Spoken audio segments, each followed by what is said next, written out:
Hi my dear family, welcome back to my channel. ಇದು ನಂದು vlog second ಆಗಿದೆ. ಇವತ್ತು ಸಂಜೆ ನಾನು ರಾತ್ರಿಗೆ ಬಿರಿಯಾನಿ ಮಾಡಬೇಕು ಅಂತ ಇದ್ದೀನಿ, ಮಟನ್ ಬಿರಿಯಾನಿ. ಹಾಗಾಗಿ ಕಬಾಬ್ ಕಲಿಸ್ತಾ ಇದ್ದೀನಿ. ಇದು ನಮ್ಮ ಲೋಕಲಲ್ಲಿ ಸಿಗೋ ಕಬಾಬ್, ಅಂದರೆ RR ಹೋಟೆಲ್ ಮಾಡಿರುವಂಥದ್ದು. ತುಂಬ ಹೆಲ್ದಿಯಾಗಿದೆ, ಕೆಮಿಕಲ್ ಎಲ್ಲ ಇಲ್ಲದೆ ಇರೋದು. ನಾನು ಅದೇ ತರಿಸಿ ಕಬಾಬ್ ಮಾಡೋದು. ಇದರಲ್ಲಿ ಎಲ್ಲ ಸಾಮಗ್ರಿಗಳು ಅದರಲ್ಲೇ ಇರೋದ್ರಿಂದ ಏನು ಹಾಕಬೇಕು ಅಂತ ಇಲ್ಲ. ಒಂದು ಸ್ವಲ್ಪ ಉಪ್ಪು ನಮಗೆ ಎಷ್ಟು ರುಚಿಗೆ ತಕ್ಕಷ್ಟು ಮಾತ್ರ ಹಾಕಿದ್ರೆ, ಉಪ್ಪು ಕೂಡ ಅದರಲ್ಲಿ ಇರುತ್ತೆ, ಆಗ ಒಂದು ಸ್ವಲ್ಪ ನಾನು ಹಾಕ್ತೀನಿ.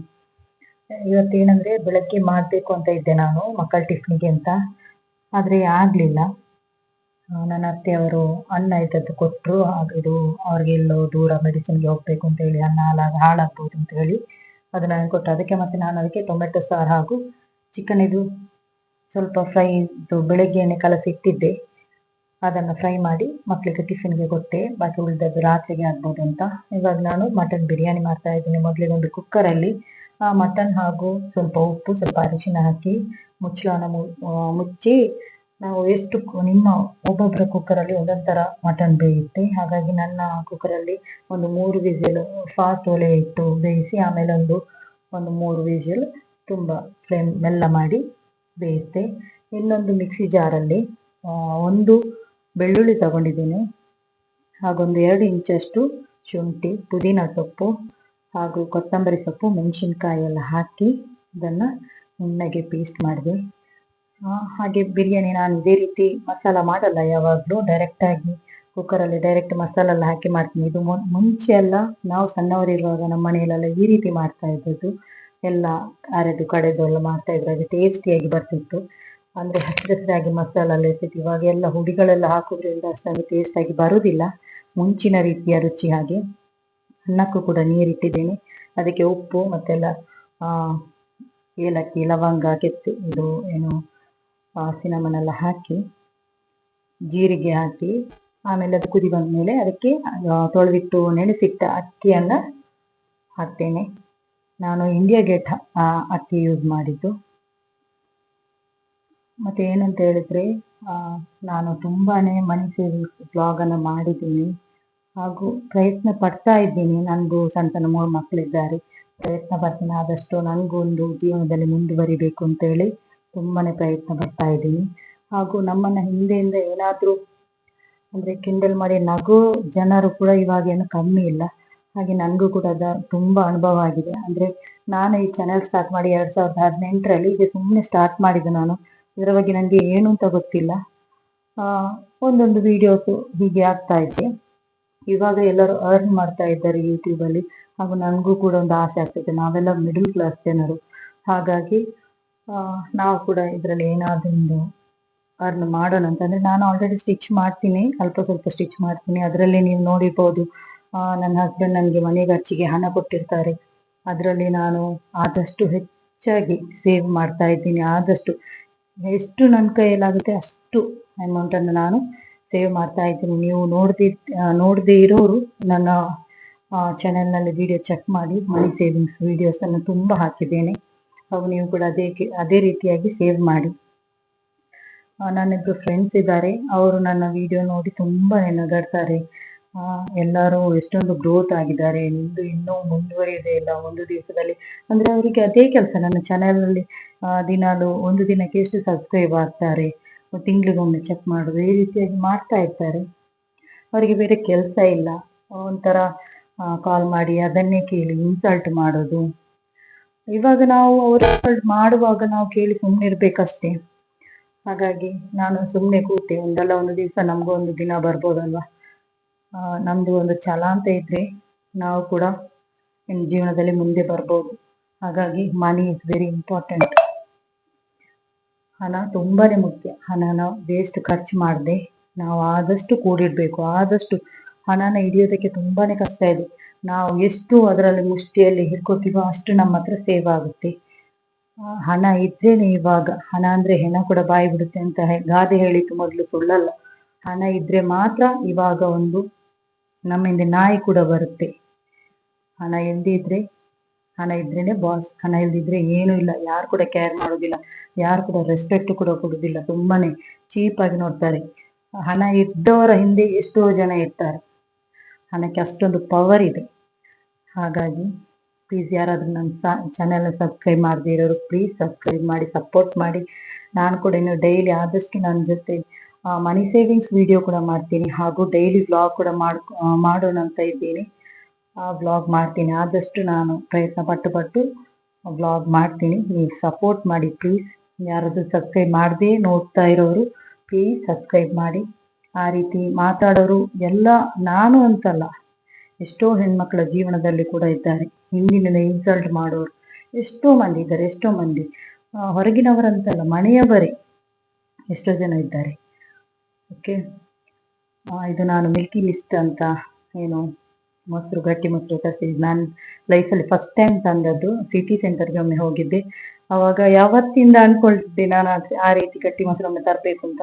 ನಾವು ಇಲ್ಲಿ ಸಿಗೋ ಲೋಕಲಲ್ಲಿ ನಂದಿನಿ ಮೊಸರು ಸಿಗುತ್ತಲ್ಲ, ಅದರಲ್ಲಿ ಯೂಸ್ ಮಾಡ್ತಾ ಇದ್ದಾರೆ. ಅದು ಒಂದು ದಿವಸ ತಂದ್ಬಿಟ್ಟೆ.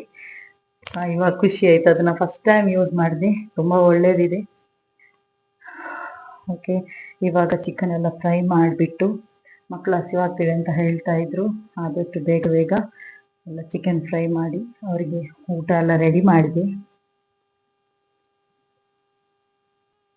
ಮತ್ತೆ ಕೆಲವೊಂದು ಸ್ಟಿಚಿಂಗ್ಗೆ ಕೂಡ ನನಗೆ ಬಂದಿತ್ತು, ಅಂದ್ರೆ ಒಂದು ಸ್ಕೂಲಿದ್ದು ಕರ್ಟೈನ್ ಮಾಡಲಿಕ್ಕೆ ಅಂತ ಬಂದಿತ್ತು. ಅದರಲ್ಲಿ ಕೂಡ ನನಗೆ ಸ್ವಲ್ಪ ಸ್ವಲ್ಪ ಅಮೌಂಟ್ ಸಿಗುತ್ತೆ. ಹಾಗೂ ನಾನೊಂದು ಇದು ಏನು ಎಂಬ್ರಾಯ್ಡ್ರಿ ಮತ್ತೆ ಫ್ಯಾಬ್ರಿಕ್ ಪೇಂಟಿಂಗ್, ಮಿಷಿನ್ ಎಂಬ್ರಾಯ್ಡ್ರಿ, ಅದು ಕೂಡ ನಾನು ಹೋಗಿ ಕಲಿತಾ ಇದ್ದೇನೆ. ನನಗೆ ಎಷ್ಟು ಸಾಧ್ಯನೋ ನನ್ನ ಜೀವನದಲ್ಲಿ ನನಗೆ ಅಷ್ಟು ಅರ್ನ್ ಮಾಡಬೇಕು ಅಂತ ಆಸೆ ಇದೆ. ನನಗೆ ಸ್ವಂತ ದುಡಿಮೆ ಮಾಡಬೇಕು. ಪ್ರತಿ ಹೆಣ್ಮಕ್ಳು ಅವರ ಸ್ವಂತ ಕಾಲ ಮೇಲೆ ನಿಲ್ಬೇಕು, ಸ್ವಂತ ದುಡಿಮೆ ಮಾಡಬೇಕು. ಯಾವುದಾದ್ರೂ ಒಂದು ರೀತಿಯಲ್ಲಿ, ನ್ಯಾಯವಾದ ರೀತಿಯಲ್ಲಿ ದಯವಿಟ್ಟು ಎಲ್ಲ ಹೆಣ್ಮಕ್ಳು ಯಾರೊಬ್ಬರಲ್ಲಿ ಕೈ ಚಾಚಿ ಬೇಡೋ ಆಗಿರ್ಬಾರ್ದು. ನಾಳೆ ಕಷ್ಟ ಅಂತ ಎಲ್ಲರಿಗೂ ಬರುತ್ತೆ, ಆವಾಗ ಇನ್ನೊಬ್ಬರ ಕೈ ಚಾಚೋ ಹಾಗಿರ್ಬಾರ್ದು. ಇವಾಗ ನಮ್ಮ ಗಂಡದಿರೆಲ್ಲ ದುಡಿದು ನಮ್ಗೆ ಹಣ ಕಳಿಸ್ತಾರೆ, ಯಾವುದಕ್ಕೆ, ಮನೆ ಖರ್ಚಿಗೆ ಎಲ್ಲ. ಆದ್ರೆ ನಾವು ಅದನ್ನ ಆದಷ್ಟು ಸೇಫ್ ಆಗಿ, ನಮ್ಮಲ್ಲಿ ಎಷ್ಟು ಸಾಧ್ಯ ಅಷ್ಟು ಸೇಫ್ ಆಗಿ, ಅಗತ್ಯ ಇದ್ದಷ್ಟು ಮಾತ್ರ ಖರ್ಚು ಮಾಡಿ ಬಾಕಿದನ್ನ ಸೇವ್ ಮಾಡಬೇಕು.